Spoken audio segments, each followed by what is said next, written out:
نشهد أنه قد بلغ الرسالة وأدى الأمانة ونصح للأمة وتركنا على المحجة البيضاء ليلها كنهارها لا يزيغ عنها إلا هالك اللهم اجمعنا به كما آمنا به ولم نره وارزقنا حوضه واسقنا من يده الشريفة شربة لا نظمأ بعدها أبدا اللهم آمين.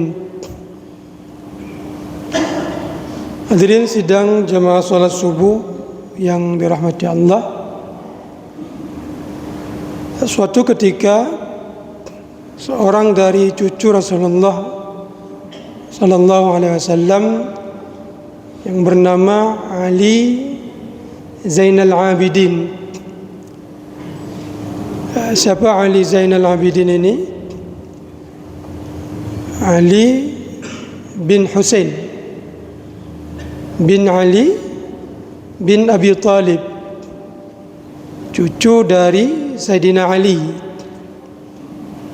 dan cucu juga cicit dari Rasulullah sallallahu alaihi wasallam melalui Sayyidah Fatimah radhiyallahu anha.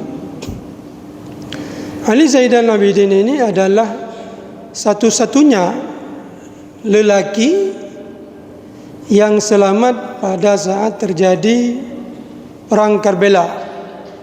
Jadi dari sekian cucu dari Sayyidina Ali, dari keturunan Sayyidina Husain, cuma Ali Zainal Abidin yang selamat pada saat itu. Suatu ketika Ali Zainal Abidin ini, beliau sedang berada di Ka'bah, sedang berada di Masjidil Haram di Mekah. Dan pada saat itu beliau melakukan doa sampai-sampai terlihat di mata orang beliau sangat serius pada saat berdoa sampai bergantung-gantung di dinding Ka'bah. Jadi keseriusan beliau dalam berdoa ini, memohon pengampunan kepada Allah, meminta kepada Allah, bermunajat kepada Allah, dilihat oleh salah seorang yang sedang berada tidak jauh dari beliau. Terdorong beliau untuk melontarkan pertanyaan atau menawarkan usulan. Seraya dia berkata, "Ya hafidah Rasulullah sallallahu alaihi wasallam, wahai cucu Rasulullah sallallahu alaihi wasallam, engkau terlihat begitu serius berdoa, menggantung-gantung pada dinding Ka'bah, padahal engkau adalah cucu dari Rasulullah sallallahu alaihi wasallam.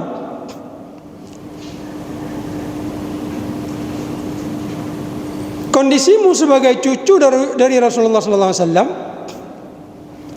yang pertama, engkau nanti akan mendapat syafaat dari Rasulullah sallallahu alaihi wasallam. Jadi kalau berdoa jangan serius sekali seperti yang terlihat sekarang inilah. Karena engkau posisimu sebagai cucu Rasulullah, pasti nanti kakekmu akan memberi syafaat kepadamu. Kami inilah yang berdoa itu harus lebih serius. Begitulah yang dipahami oleh lelaki ini. Kemudian, inna rahmatallahi wasi'ah. Yang kedua, rahmat Allah ini sangat luas. Jadi posisimu sebagai cucu Rasulullah itu besar harapan engkau nanti akan mendapat syafaat Rasulullah SAW. Kemudian rahmat Allah ini sangat luas. Jadi kalau penilaian laki-laki ini terhadap Ali Zainal Abidin ini, dengan dia memperhatikan keseriusan Ali Zainal Abidin berdoa, menurut dia sepatutnya tidak perlu seperti itu, karena posisi beliau adalah cucu dari Rasulullah SAW. Maka Ali Zainal Abidin menjawab, Amma ma dzakarta min qarabati li Rasulillah sallallahu alaihi wasallam fa na'am. Adapun yang engkau sampaikan kedekatan nasabku dengan Rasulullah sallallahu alaihi wasallam, betul. Ya. Akan tetapi fa idza nufikha fis sur, kalau nanti ditiupkan sangkakala, terjadi kiamat dunia, fala ansaba bainahum.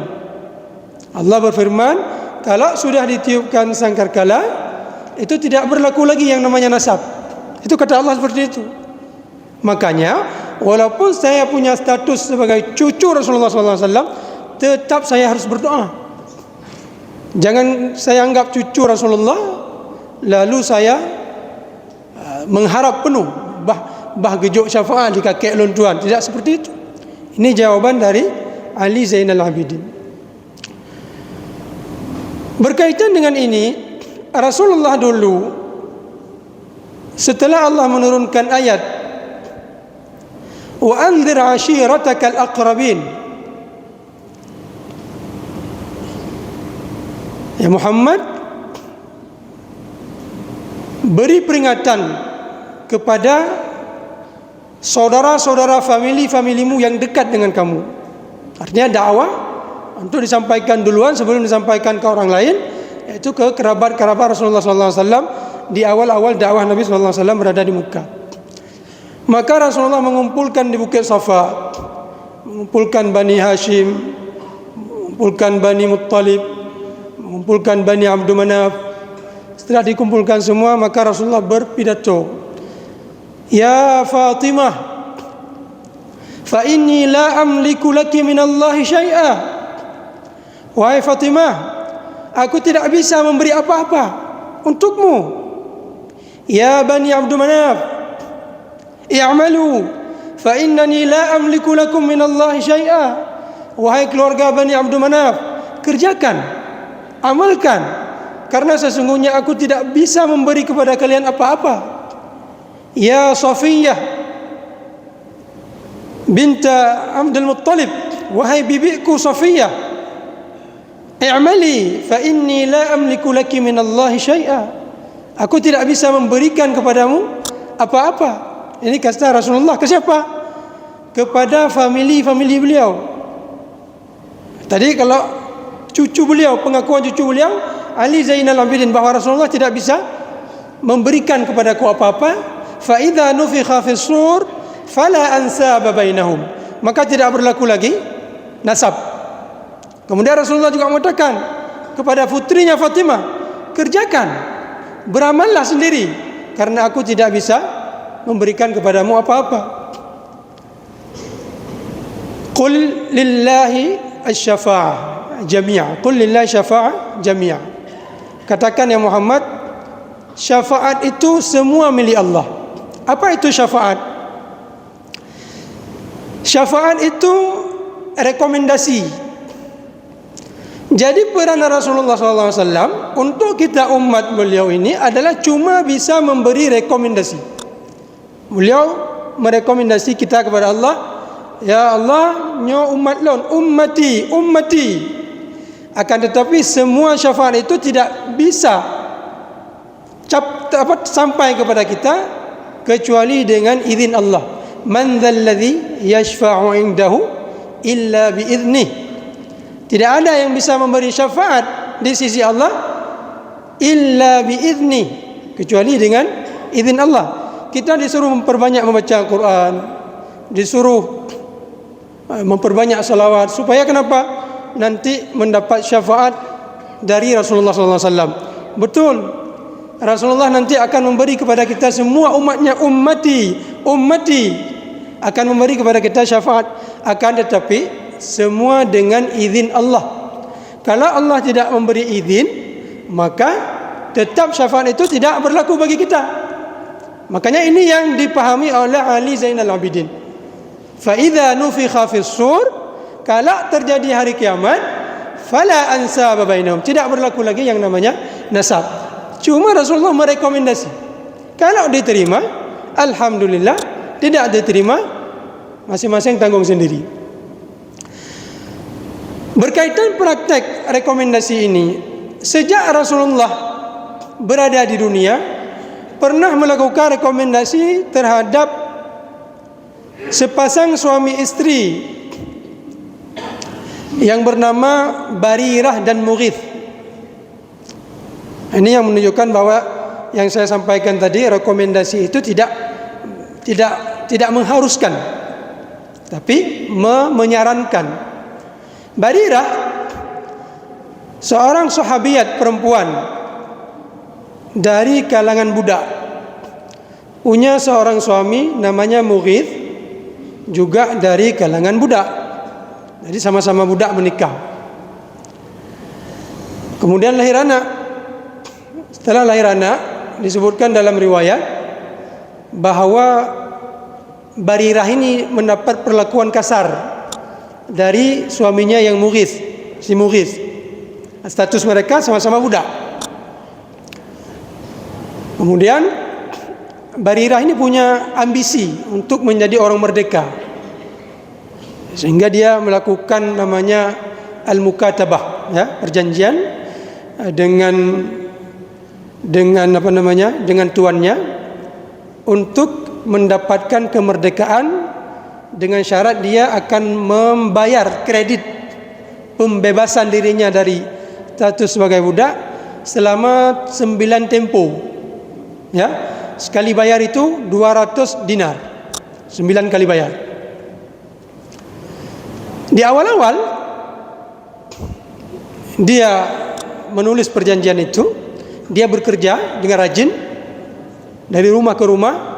Salah satu rumahnya adalah rumah Sayyidah Aisyah. Dan dia berhasil, ya, menunaikan bayaran kreditnya, hingga di akhir-akhir pembayarannya dia sudah terkendala. Sehingga beliau mengeluh kepada Sayyidah Aisyah, mengatakan, saya sudah berhasil menunaikan bayaran kredit, cuma tersisa sekian tempo lagi. Maka dilihat oleh Sayyidah Aisyah seperti itu, maka Sayyidah Aisyah menawarkan, bagaimana saya menawarkan kepadamu untuk saya melunasi kreditmu itu. Maka tawaran ini pun diterima oleh Barirah. Setelah diterima, dan akhirnya Barirah ini merdeka, ya, merdeka karena sudah lunas. Maka pada saat dia merdeka, status sosialnya ini sudah lebih tinggi daripada suaminya. Kemarin suaminya dan dia sama-sama budak, sekarang beliau ini sudah naik satu kelas, tidak lagi budak, orang merdeka. Nah, ini sudah satu hal yang yang alami, ya. Kalau sepasang suami istri, kalau istrinya status sosialnya lebih mapan, lebih mantap daripada suami, ini mungkin akan berpotensi terjadi keributan. Istri pegawai negeri, jabatannya besar, suami pengangguran misalnya, ini rawan terjadi keributan. Dan ini yang terjadi dengan keluarga Barirah dan Mughith.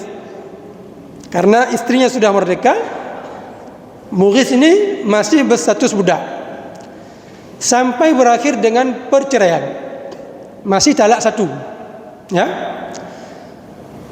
Pada saat itu baru si Mughith merasa menyesali terhadap perlakuannya dulu yang sama-sama masa budak terhadap sang istrinya.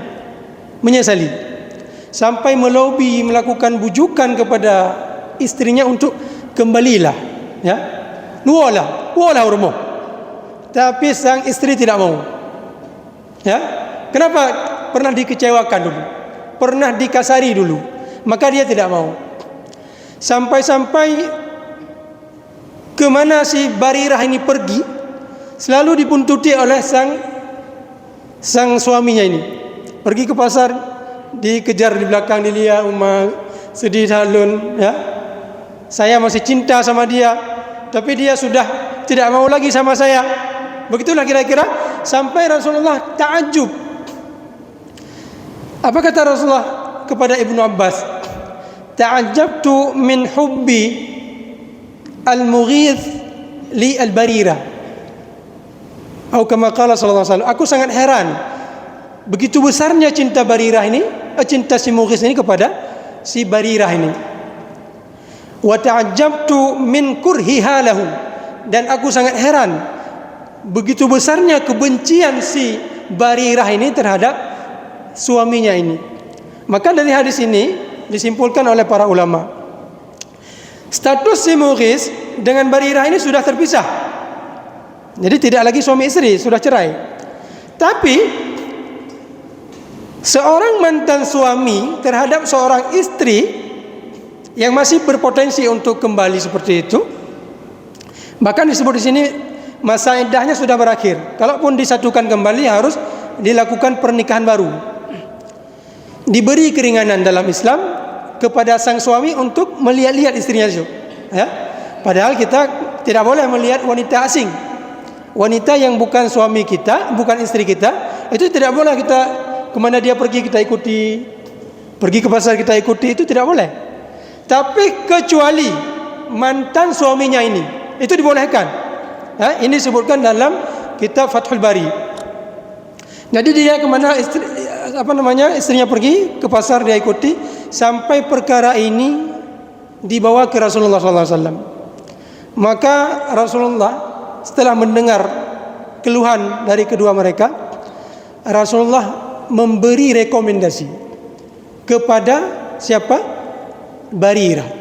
Wahai Barirah, ya, nuwo mentung, ya, kita satukan lagi. Kenapa?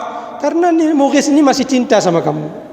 Kemudian si Mughis ini adalah ayah dari anakmu. Kembalilah.